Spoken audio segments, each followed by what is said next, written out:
The chatter of the upscale bar faded to background noise as I watched David enter, his arm wrapped possessively around a woman barely old enough to legally drink. 3 months since our divorce, and the sight of him still made my stomach clench with a mixture of anger and humiliation. I hadn't planned on seeing my ex-husband tonight, hadn't dressed for a confrontation in my one decent black dress, the only piece of clothing that survived the financial massacre he'd left behind. But here he was, flaunting his new life while I nursed a drink I could barely afford. The bartender slid another martini toward me, nodding toward the other end of the bar. "Courtesy of the gentleman in the corner," he said, his voice barely audible over the jazz quartet playing softly in the background. My eyes followed his gesture to a man sitting alone, his tailored suit and quiet confidence immediately setting him apart from the weekend crowd. Dark eyes met mine with an intensity that made my breath catch, a silent acknowledgement passing between us as he raised his glass slightly. David's laughter cut through my moment of distraction, drawing my attention back to where he stood with his date, now scanning the room as if looking for an audience. I knew that laugh, the performative one he used when he wanted to be noticed, the one that preceded him making a point at someone else's expense. His gaze found mine across the crowded room, triumph flashing in his eyes when he recognized me. I could already imagine the story he'd tell his friends later, about his pathetic ex-wife drinking alone on a Friday night, still wearing the earrings he'd given me before everything fell apart. Something inside me snapped. Before I could reconsider, I was sliding off my bar stool, martini in hand, walking with deliberate confidence toward the mysterious man who'd bought my drink. I didn't have a plan beyond escaping David's pitying gaze, just the desperate need to not be the victim in tonight's narrative. The stranger watched my approach with curious interest, his expression revealing nothing as I leaned down and whispered, "I need a huge favor. My ex just walked in, and I'd rather not be the sad divorcee drinking alone tonight." His lips curved into a slight smile that transformed his serious face, creating a dimple in his right cheek that seemed at odds with his otherwise intimidating presence. "What exactly did you have in mind?" he asked, his voice deep with a subtle accent I couldn't place. "Just pretend you know me," I said, setting my drink down and gathering my courage. "Maybe laugh at something I say. That's all I'm asking for. 5 minutes of your time to preserve what's left of my dignity." What happened next wasn't part of my impromptu plan. As David's gaze burned into my back, the stranger stood up in one fluid motion, his hand gently cupping my face as he leaned in. "Perhaps this would be more convincing," he murmured, giving me a moment to pull away before his lips met mine. The kiss was gentle but purposeful, his hand warm against my cheek, steadying me as the room seemed to tilt around us. I hadn't kissed anyone since David, hadn't felt the disorienting rush of connection with a complete stranger whose name I didn't even know. When we finally separated, the stranger's eyes held a glint of amusement and something darker, more dangerous. "Vincent," he said simply, his thumb brushing across my lower lip in a gesture that felt strangely possessive for someone I'd just met. "Lily," I responded, my voice embarrassingly breathless as I tried to regain my composure. I risked a glance toward David, finding him staring with undisguised shock, his date forgotten as he watched the scene unfold with narrowed eyes. Vincent followed my gaze, his posture shifting subtly as he assessed David across the room. Something in his stance changed, a predatory stillness settling over him that made the hairs on my arms stand on end despite the warmth of the crowded bar. "Your ex-husband seems displeased," Vincent observed, his hand moving to the small of my back with natural ease, as though we'd known each other for years instead of minutes. The casual possessiveness of the gesture wasn't lost on David, whose face had flushed an angry red. I should have felt triumphant seeing David's reaction, but something in his expression sent a chill through me, the familiar tightening of his jaw that had always preceded his worst moments during our marriage. "I should go," I murmured, suddenly aware that my impulsive act might have consequences beyond tonight. Vincent's fingers tightened almost imperceptibly against my back. "Allow me to walk you out," he said, the suggestion carrying a weight that didn't invite refusal. He signaled to the bartender, who nodded in immediate understanding, as though Vincent were a regular whose requests were prioritized. Outside, the September air felt cool against my flushed skin, as Vincent guided me toward a sleek black car waiting at the curb. A man in a dark suit opened the door without being prompted, his expression impassive as he nodded respectfully to Vincent. "I appreciate the rescue, but I can get myself home," I said, stepping back slightly, suddenly aware of how little I knew about the man whose lips had been on mine moments ago. The kiss was more than enough to make my point. Vincent's expression softened slightly, though his eyes remained watchful as they scanned the street behind me. Your ex-husband is currently arguing with the bouncer to follow us out, he said calmly. I'm offering you a ride to ensure he doesn't continue this interaction elsewhere. My stomach dropped at his words, memories of David's temper flashing through my mind, the thrown glasses, the wall punched inches from my head, the promises that next time he wouldn't miss. I hadn't told anyone about those moments, had hidden the evidence and made excuses until finally filing for divorce after finding him with his assistant. Vincent must have read the fear in my expression because his voice gentled further. You're safe with me, Lily. I have no expectations beyond ensuring you get home without incident, he said, holding out his hand like an offered lifeline. I hesitated only a moment before taking it, sliding into the car's leather interior that smelled of expensive cologne and subtle power. Vincent joined me, giving the driver an address I didn't recognize after asking for my phone and typing something quickly before returning it. We're not going to my apartment, are we? I asked, as the car turned away from the direction of my modest rental in Queens. My fingers tightened around my purse, suddenly aware of how vulnerable my position was, in a stranger's car, heading to an unknown destination. Vincent's expression remained unreadable as streetlights flashed across his face. I have a penthouse in Manhattan where you'll be safe tonight, he said, his tone matter of fact. Your ex-husband has your address, I assume? The casual way he assessed the situation sent a chill through me, the immediate understanding of danger that most people would dismiss. How did you know? I asked, my voice barely above a whisper, as I thought of the times I'd found David's car, parked outside my building weeks after our divorce. The car glided to a stop in front of a towering high-rise, its glass exterior reflecting the city lights like a midnight mirror. A doorman immediately stepped forward, opening the car door with a respectful, "Good evening, Mr. Moretti," that seemed to carry weight beyond simple courtesy. Inside the lobby, security nodded to Vincent without requiring identification, their eyes scanning me with professional assessment before returning to vigilant observation of the entrance. The exclusive access, the immediate deference, it all painted a picture of a man whose influence extended far beyond what I'd imagined at the bar. The elevator required a key card and fingerprint, rising silently to the top floor, where it opened directly into a stunning penthouse with floor-to-ceiling windows overlooking Central Park. Modern furnishings in shades of gray and black contrasted with art pieces that I recognized as museum-worthy originals. Make yourself comfortable, Vincent said, removing his suit jacket and draping it carefully over a chair. The guest room is through that door if you'd like to rest. There are new toiletries and clothes that should fit you in the bathroom. I stood frozen in the center of the living room, trying to process the surreal turn my evening had taken. Who keeps women's clothing in their guest bathroom? I asked, suspicion creeping into my voice as I considered the implications. Vincent's lips curved slightly as he poured 2 glasses of amber liquid from a crystal decanter. My sister stays here occasionally, he explained, offering me a glass, though I suspect you have other questions beyond my housekeeping arrangements. The whiskey burned pleasantly as I took a small sip, gathering courage to voice the thoughts swirling through my mind. The car, the security, this place. Who are you, Vincent? Really? He studied me for a long moment, as though deciding how much truth I could handle. I manage various business interests throughout the city, he finally said, his deliberate vagueness more telling than any specific answer could be. An alert chimed from his phone, drawing his attention momentarily. His expression hardened as he read something on the screen, fingers typing a quick response before returning his focus to me with practiced ease. 3 days turned into a week at Vincent's penthouse, each night beginning with my insistence that I should return to my apartment, each morning dawning with me still wrapped in luxury I'd never known. My modest job as a graphic designer allowed remote work, and Vincent had arranged for my essential belongings to be collected by his staff.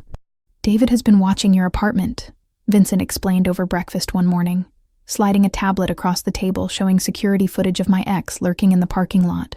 The casual way he monitored David's movements should have frightened me, but instead offered a strange comfort I wasn't ready to examine. My 5-year-old daughter Emma adjusted to our temporary arrangement with surprising ease, delighted by the penthouse's hidden features: a bookshelf that revealed a secret playroom, a bathtub with jets that created rainbow bubbles, a chef who made pancakes shaped like cartoon characters at her request. Vincent's behavior around Emma revealed a gentleness I hadn't expected, his usual intensity softening when she shyly asked him to read her bedtime stories or help build elaborate pillow forts in the living room. He never overstepped, never presumed a role in her life, yet something natural developed between them that made my heart ache. Each night after Emma slept, Vincent and I would talk for hours on the balcony overlooking the glittering city. He shared carefully edited stories of his childhood in Sicily, of a father whose expectations weighed like concrete, of responsibilities inherited rather than chosen, always omitting specific details that might reveal the true nature of his business. I reciprocated with stories of my own, my dreams of becoming an artist derailed by practical concerns, my whirlwind romance with David that slowly transformed into a controlling nightmare, my determination to give Emma a life unmarred by the fear that had shadowed my marriage. "You're stronger than you realize," Vincent said one evening, his fingers gently tracing the faded scar along my wrist. Evidence of the night David had grabbed me so hard he'd drawn blood. The tenderness of his touch contrasted sharply with the cold fury in his eyes as he examined the mark. Our first real kiss came 2 weeks after the bar incident. Not a performance for an audience, but something genuine that happened in his kitchen at midnight. I'd come looking for tea, finding him instead staring out the window with a glass of whiskey and shadows in his eyes. The attraction between us had been building since that first night, present in lingering glances, in hands that found excuses to touch, in conversations that stretched until dawn. But it was his vulnerability that finally broke my resistance, the rare glimpse of uncertainty in a man who controlled everything around him. "I should tell you to leave," he whispered against my lips, his hands cradling my face as though I might shatter. "There are parts of my life you don't want to know about, Lily. Things that would make you take Emma and run." I knew he was right, had seen enough to piece together the reality of who Vincent Moretti truly was. The late-night meetings, the coded phone conversations, the men who appeared with bruised knuckles and respectful deference seeking his guidance. Yet still, I pressed closer, seeking his warmth despite the danger it represented. Something shifted between us after that night, an unspoken acknowledgement that we were crossing boundaries that couldn't easily be redrawn. Vincent began introducing me to carefully selected aspects of his world. Art auctions where millions exchanged hands with casual nods, restaurants where chefs prepared meals never listed on menus, private clubs where conversations hushed when he entered. A month into our strange arrangement, reality intruded in the form of legal papers delivered to Vincent's penthouse. David's petition for full custody of Emma, citing my immoral lifestyle and dangerous associations as evidence of my unfitness as a mother. The documents included photos of me entering Vincent's building, emerging from his car, holding his hand at a restaurant. "He's been having us followed," I whispered, hands shaking as I spread the papers across Vincent's desk. The thought of David's eyes tracking my movements, documenting moments I'd thought private, made me physically ill. Vincent's response was controlled fury, a careful stillness that somehow felt more dangerous than any outburst. He made a single phone call, speaking in rapid Italian before switching to English only to say, "No harm comes to him, just information." Within hours, a folder appeared containing details about David's life that shocked even me. Gambling debts to people who didn't use legal means of collection, an apartment maintained for meetings with women barely out of high school, offshore accounts hiding money that should have been declared in our divorce settlement. "Use this," Vincent said, sliding the folder toward me. "Your lawyer can negotiate from a position of strength now." He didn't mention how such information had been obtained, and I didn't ask. Another unspoken agreement in our relationship built on selective truths. The custody threat forced conversations we'd been avoiding, about what exactly we were to each other, about the future, about the realities of Vincent's world, and whether there could ever be a place in it for Emma and me. Late-night whispers became tense discussions that left us both restless and uncertain. "I want you both in my life," Vincent admitted one night, his usual confidence giving way to rare vulnerability. "But my life comes with risks you can't imagine. Enemies who wouldn't hesitate to use you and Emma to get to me." I'd suspected the truth for weeks, had seen the signs in the security that surrounded us, in the deference shown to Vincent throughout the city, in the way certain names were never spoken directly in his presence. Still, hearing him acknowledge the danger made it suddenly, frighteningly real. "Tell me everything," I said, needing to finally face the full truth of the man I'd somehow fallen in love with. No more half-truths or careful omissions. "I need to know exactly who you are, Vincent." His confession came quietly, matter-of-factly, as we sat on his balcony overlooking a city he'd described in pieces, but never fully explained his role within. The Moretti family's control of distribution channels throughout the Northeast, the legitimate businesses that cleaned money from less savory operations, his position as heir apparent following his father's illness. Each revelation should have sent me running, should have confirmed every fear I'd pushed aside. Instead, I found myself focusing on the man beneath the title, the way he gently tucked Emma in at night, his respect for my independence, his determination to shield us both from the darkness of his world. The next morning brought a moment of choice. I could take Emma and leave, returning to a life of constant fear from David, but safely distant from Vincent's dangerous world. Or I could stay and accept the complicated reality of loving a man whose power was built on foundations I'd always considered immoral. "I want to see it," I said over breakfast, Emma happily distracted by cartoons in the other room. Vincent's questioning look prompted me to continue. "Your business, your real offices, the parts you've been hiding. If I'm making this choice, I need to see everything." His hesitation was visible, a rare crack in his usually seamless composure. "Some doors can't be unclosed, Lily," he said finally, studying my face as though memorizing it, perhaps fearing it would be the last time I looked at him without fear or judgment. The black car took us to an unassuming building in Little Italy, the restaurant on the ground floor bustling with lunchtime customers, who greeted Vincent with a familiarity that spoke of generations of loyalty. An elderly woman named Maria embraced him like a son before turning curious eyes on me, assessing me with the shrewd judgment of someone who had seen many women come and go. Behind the kitchen, a heavy door led to a staircase descending into what appeared to be a wine cellar, but opened into a sophisticated office space. Men in expensive suits paused in their conversations as we entered, their respectful nods acknowledging Vincent's authority without question. Enzo, Vincent's consigliere according to the brief introduction, raised an eyebrow at my presence, but made no comment as he handed over a leather portfolio containing what I recognized as balance sheets and property acquisitions. The casual way they discussed millions in transactions made my graphic designer salary seem laughably insignificant. I observed silently as Vincent moved through his world with natural command, resolving disputes between business owners seeking protection, reviewing reports of territory incursions by rival families, authorizing payments to politicians whose campaigns benefited from Moretti support. The power he wielded was absolute and terrifying in its scope. What struck me most wasn't the obvious illegality of certain operations, but the complex moral code that governed everything: respect for tradition, protection of family above all else, a strange honor system that drew clear lines even in criminal enterprise. Vincent's world operated by rules as rigid as any legal system, just with different boundaries and far more severe consequences. By late afternoon, I'd seen enough to understand the empire Vincent controlled and the weight he carried. "You're right to be scared," he said quietly as we returned to the car, his hand finding mine with tentative uncertainty.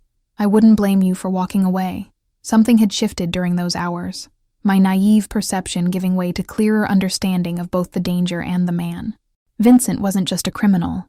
He was a leader protecting his people, maintaining order in a system that predated him and would continue long after, trying to steer it toward legitimacy while honoring commitments to those who depended on him. "I need time," I whispered, overwhelmed by everything I'd witnessed, "to think about what this means for Emma, for us. I can't just—" My voice trailed off as Vincent's phone rang, his expression immediately hardening as he answered with a curt "when" that silenced the car. The attack came without warning. 3 of David's hired men following information he'd sold to the Colombo family about Vincent's security routines. The ambush in the parking garage might have succeeded if not for Enzo's suspicions about unusual payments traced to David's offshore accounts.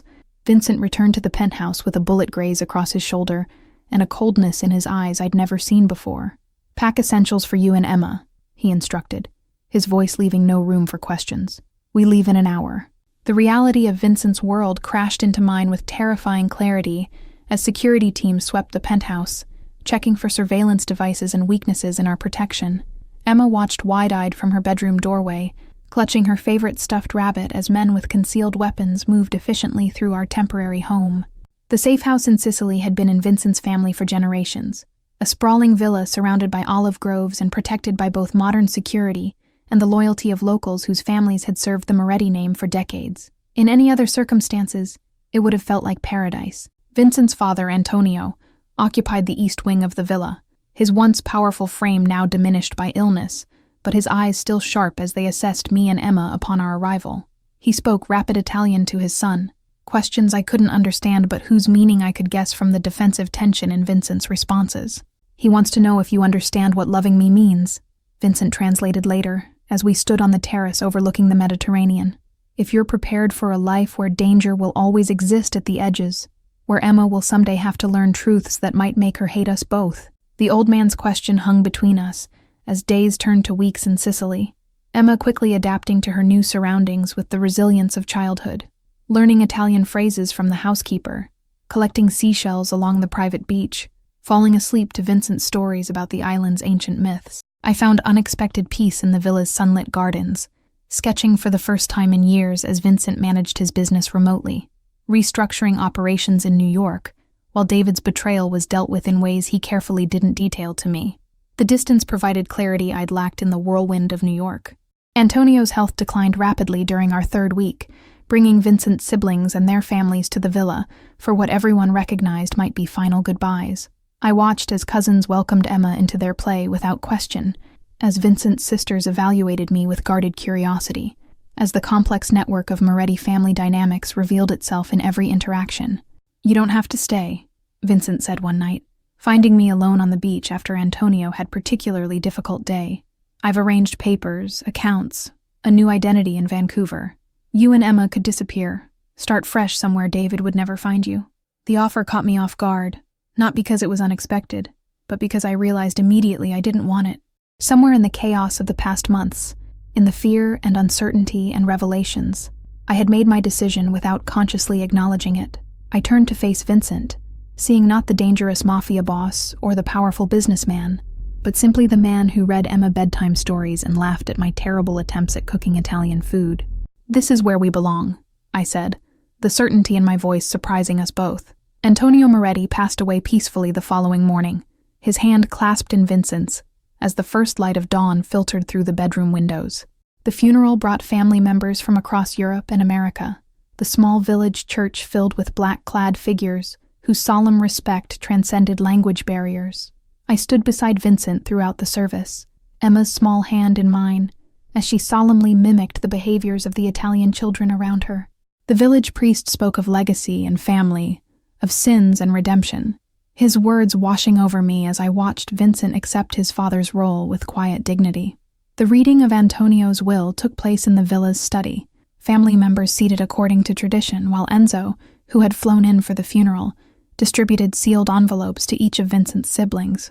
My surprise at being included among the recipients must have shown on my face, prompting a rare smile from the consigliere.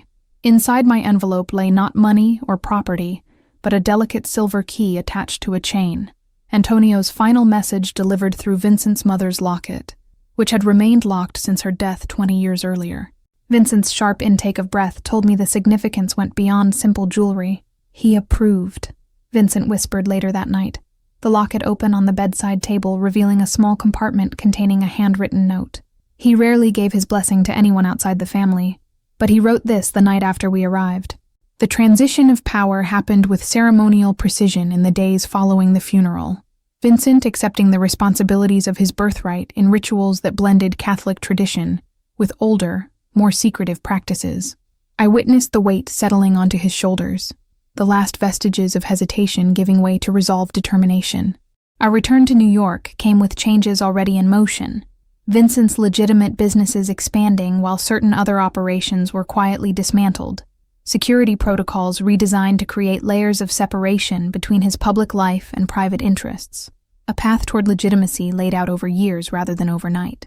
David had disappeared during our absence, his debts to dangerous creditors reportedly settled by an anonymous benefactor on the condition he relocate permanently to the West Coast. I never asked Vincent for details, maintaining the careful balance of knowing enough without knowing everything. The custody papers were withdrawn, replaced by a generous agreement that relinquished all of David's parental rights in exchange for financial settlement that would ensure Emma's education through college. His signature on the documents showed a trembling uncertainty I'd never seen in his handwriting before.